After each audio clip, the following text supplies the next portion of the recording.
Bugünkü mövzumuz nəsil ağacıdır və nəsil ağacını 9-cu sinif dərsində insan irsiyyətinin öyrənilməsi üsulları mövzusunda olan məsələnin izahında verəcəm.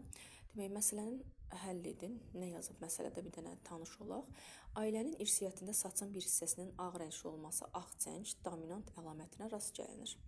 Valideynlərin hansında ağ çəng olur, uşaqların neçə faizində bu əlamətə rast gəlinir? Niyə 5 və 7-ci fərdlərdə ağ çəng əlaməti olmur? Birinci biz diqqət edirik ki, ağ rəngli olması və ağ çəngi bizə göstəribdir ki, burada dominant əlamətdir. Gəlin bunun izahını verək. Biz əvvəlcə baxırıq, bu kənarda qeyd eləmişəm. Dərslikdə onu yuxarı hissədə yazıblar, amma mən kənardan yazmışam ki, daha aydın olsun. Demək, bu gördüyünüz dördbucaq forma ilə həmişə kişini, dairə ilə qadını bu öyrənilən əlaməti göstərir. Yəni həmişə bunu da qeyd edirlər ki, tünd rənglə məsələn öyrənilən əlaməti göstəriblər. Bu gördüyünüz birləşmə işarəsi ilə göstərilirsə bu nikahdır və birləşmə nəticəsində yaranan isə uşaqlardır. Bir dənə bu işarələri çalışın ki, dəqiq şəkildə yadınızda saxlayın. Və tapşırıqda bizə ağ çəng əlaməti demişdi. Ağ çəngdə bilirik ki, dominant əlamətdir. İndi baxaq, bizdə deməli valideynləri veriblər. Valideynlər biz dedik ki, ağ çəng əlaməti dominantdır və öyrənilən əlaməti də görürsünüz. Öyrənilən əlamətin içərisində qara rənglə göstəriblər. Mən bunu əvvəlcədən çəkib hazır şəkildə qoymuşam ki, bunun üzərində dərsimizi izah edə bilim sizə. Deməli, ağ çəng əlaməti öyrənilirsə və bu da dominantdırsa, onda demək ki, valideynlərdə mütləq şəkildə böyük A olubdur. Yəni, yan hissələrində hələ ki, yəni yanlarını boş qoymuşam. Nə yazılıb bilmirəm. Çünki onlar bilirik ki, dominant əlamət həm homozigot, həm də heterozigot formada özünü göstərə bilər. Yəni, bu ikisindən biri ola bilər. Ona görə də mən burada yalnız böyük A-ları yazdım. Və doğulan uşaqlara diqqət edirik. Doğulan uşaqlar, baxın bunlardır. Gördüyünüz bunlar doğulan uşaqlardadır. Yəni, xəttə birləşən uşaqların hansıdır diqqət edirsiniz, onlar doğulan uşaqları göstərir. Və doğulan uşaqlarda əgər ki, tünd rənglə, yəni öyrənilən əlamət göstərilirsə, onda öyrənilən əlaməti onsuz da biz fikir verəcəyik ki, bizə dominant və yaxud da resessiv formanı göstərib. Bizdə dominant formanı göstərdiyinə görə, baxın, valideynlərə oxşarların hamısının üzərinə böyük hərfləri, yəni dominant formaları yazacağam. Bura yazıram böyük A-nı. Sonra bir də bura qeyd edəcəm böyük A-nı. Daha sonra isə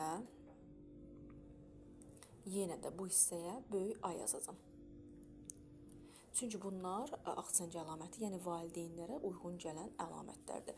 Sonuncu uşaq da isə, bax görürsünüz, açıq rəngli, yəni rənglənməyibdir, ştrixlənməyibdir. Ona görə də mən buna tez yazıram kiçiyə. Niyə?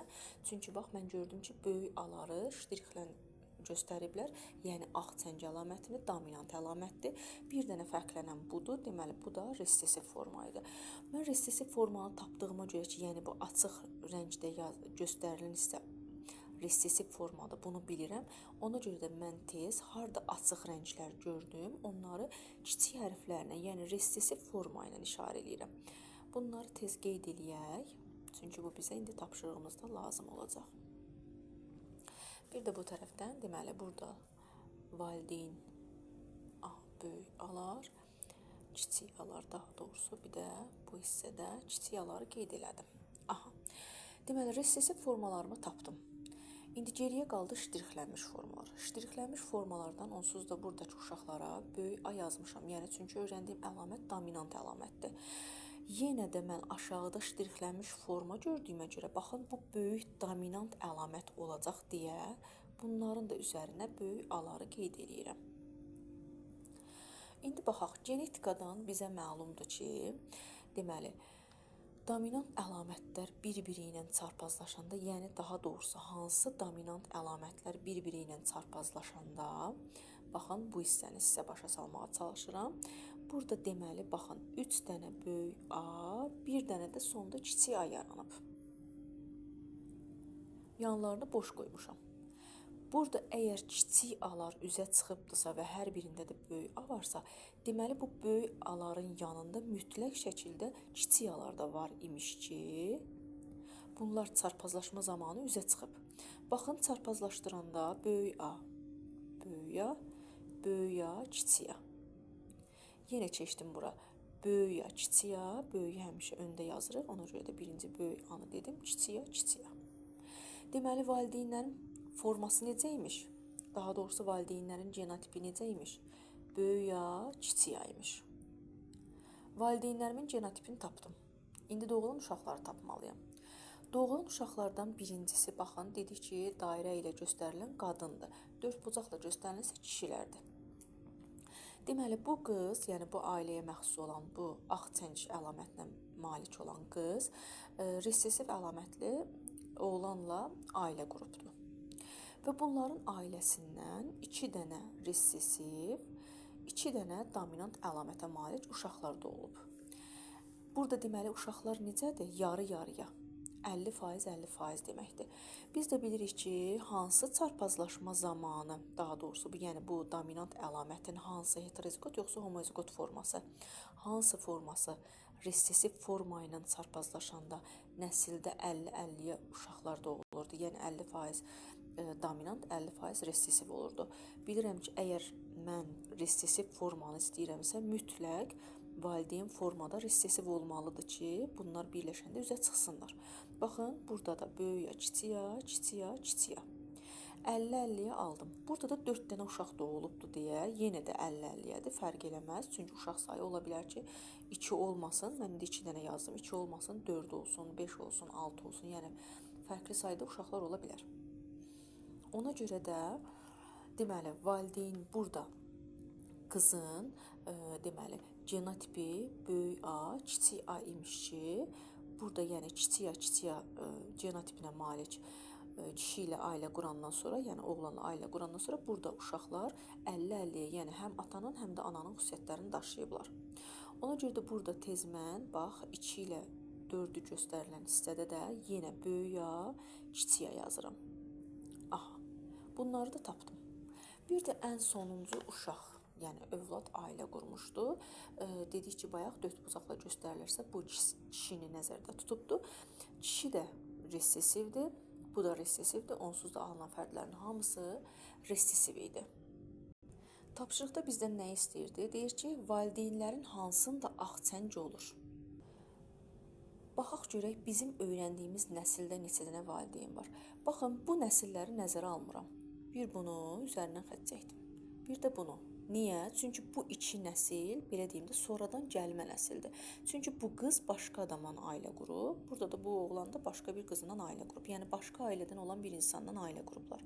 Ona görə də mənə hal-hazırda bu valideynlərdən olan uşaqlar valideyn qismində mənə lazımdır. Burada neçə valideyn var? Baxaq, bax, valideynlərin yanına V hərfini qeyd edirəm. Bu 2 valideyn, bu 3-cü valideyn, yəni bu ailəyə məxsus olanlardan, bu da olsun 4-cü valideyn. Deməli, mənim 4 dənə valideynim var. Və deyir ki, bu valideynlərdən hansında ağçəng olar? 4 dənə valideyn var. Bu valideynlərdən bir dənəsində ağçəng yoxdur, çünki kiçik ya resessiv əlamətə malikdir. Amma 3 dənə bu ailəyə məxsus olan insanlardan 3 dənə valideyn var ki, bunların 3-ündə də ağçəng əlaməti var. Bura yazıram, 3 dənə valideyndə ağçəng əlaməti var. 3 valideyndə. Baxaq, o birisi, yəni sonra nəyi soruşur? Sonra deyir ki, uşaqların neçə faizində bu əlamətə rast gəlinir? Uşaqlara baxaq. Burada baxın, bax, bu 2 valideynin 4 dənə uşağı doğulub, görürsünüz. 1, 2, 3, 4 və bu 4 dənə uşaqdan 3-ündə ağçəng əlaməti var. Yəni, ştrixlənmiş hissə ağçəng dominant əlamətidir və ştrixlənmiş hissə də ağçəng əlamətini göstərirdi. Deməli, bu doğulan uşaqlardan, özlərinə aid olan uşaqlardan 3 dənəsində ağçəng əlaməti var. Bu olsun 3. Axı, bu uşaqlar subay deyirlər, bunlardan ikisi ailə qrupdur. Ona görə də mən baxıram ki, birinci uşaq, yəni birinci qızın ailəsində 2 dənə yenə ağçəng əlamətinə malik uşaq doğulub. Üzərinə gəlirəm tez bu 2-ni. Və sonda oğlanın ailəsinə baxıram, görürəm ki, oğlanın ailəsində ümumiyyətlə ağçəng əlaməti yoxdur. Deməli, ümumilikdə deyirəm ki, uşaqlardan 5 dənəsində axçəng əlamətinə rast gəlinir. Amma mənə deyir ki, faiz ilə tapaq. Ona görə də biz ümumilikdə uşaqların sayını tapaq, sonra onun faizini tapaq. Neçə dənə uşaq doğulmuşdu? Bax, bu iki valideynin 4 dənə uşağı var idi. Görürsüz? 1, 2, 3, bu da 4. Sonra bu 4 dənə uşağı burada qeyd edeyim. 4 üstəcələk. Çünki birinci ata-ananın uşağı 4 dənə idi. Sonra bu qız ailə qurdu və qızın neçə dənə uşağı oldu? 1, 2, 3, 4. Aha, qızın 4 dənə uşağı oldu. Üzərinə gəldim qızın uşaqlarını, gəldim oğlanın uşaqlarına. Oğlanın da 4 dənə uşağı var. Bax, bunu da gəldim. Bu da bərabər elədi 12. Demək, mənim ümumilikdə bu ailədə, bu nəsil ağacında 12 dənə sayca uşağım oldu. Ona görə də yazıram ki, 12 100%-dirsə, faizi ilə istədiyinə görə 5 dənə uşaqda da axçəng əlaməti var. 5-im x olar. X bərabərdir. Deməli, 500-ü bölüb 12-yə neçə faiz axçəng əlamətinə malikdir, onu tapırıq.